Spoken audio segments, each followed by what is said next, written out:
Watch this story. India striking back against Pakistan. This in retaliation for a deadly terror attack in Kashmir that happened about 15 days ago.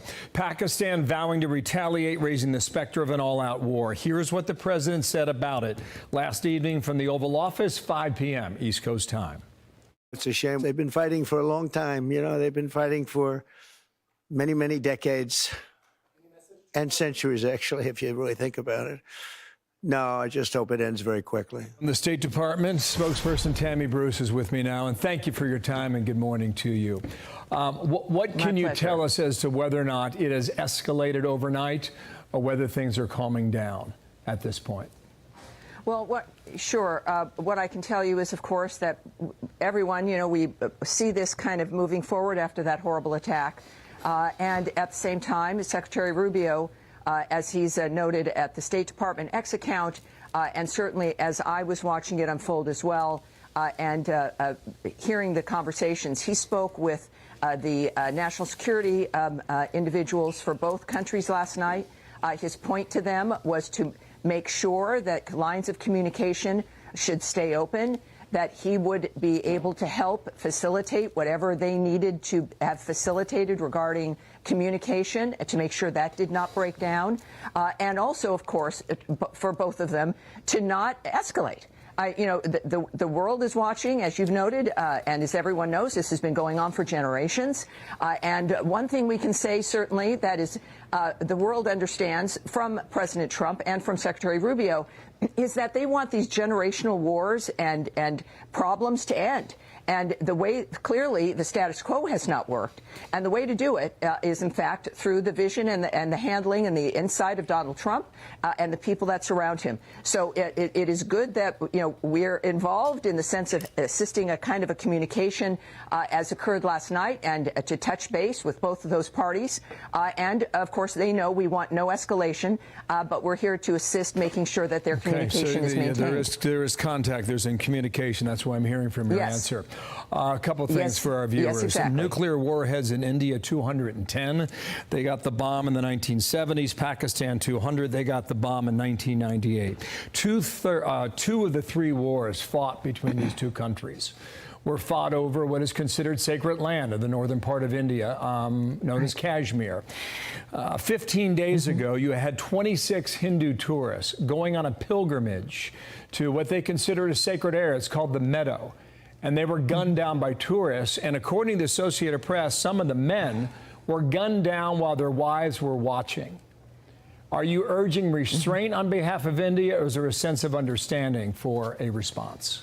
What's our position? Well, you know, the president has said constantly that military violence, war does not solve, it's pretty obvious, doesn't solve any of these problems. They continue.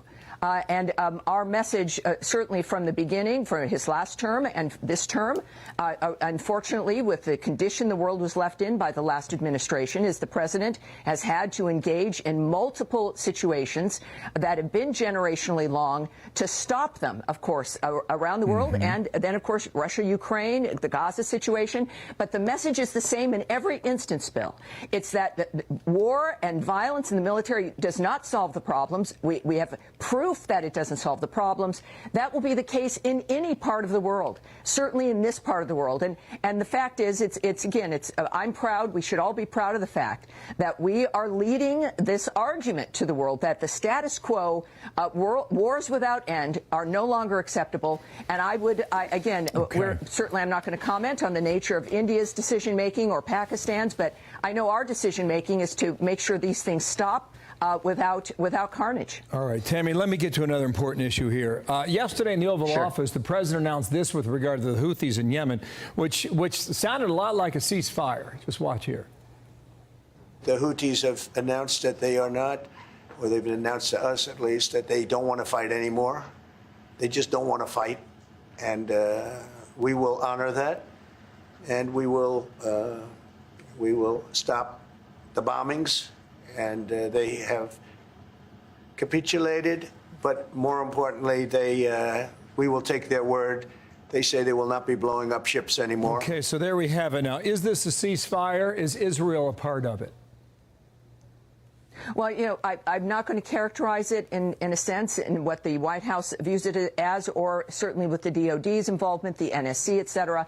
What I can tell you, of course, also is what Secretary Rubio said in that room and in the Oval Office, is that this has always been about freedom of navigation, that the problem was they were striking hundreds of ships in the Red Sea, stopping the ability for ships to have that waterway to transport goods or people. They were shooting at us, and we needed it to stop. And at the start, we said that this is not a pinprick, this is not a little punishment. We are going to continue to bomb them until they stop the actions that they've been taking. And from the president, we've learned that they have vowed to do that. And that is what the secretary noted also, is that this has been about freedom of navigation. It appears in their statement that that is what they've agreed to. But we've also noted in other instances that we will take people and regimes not at their word. We will watch their actions. But there's a point where things have to start. President Trump's approach, of course, has worked again in that nobody in the world seems to be used to a forceful American response with a leader who will not back down. Now they have one. They know his history. And part of this success is not just our military action. It's the fact that Trump is the president, and they know that he gets done what he says he wants done, and they're complying, and that's good news. All right, there's the two very, very important topics here. Thanks for coming on. We should point out that maybe in a case like this, you verify. You don't even trust in a case like this with the Houthis. And we're waiting to see what Israel does, too. The Houthis claim that they fired a hypersonic missile at Ben Gurion Airport outside of Tel Aviv over the weekend. That's their claim. Nonetheless, that missile did get through, and we'll see what Jerusalem says after that. Tammy, thank you. It's not about trusting them. It's about watching and what moves forward, and then dealing with it again. So I think that's clear from the president. Got it. Thank you, Tammy Bruce.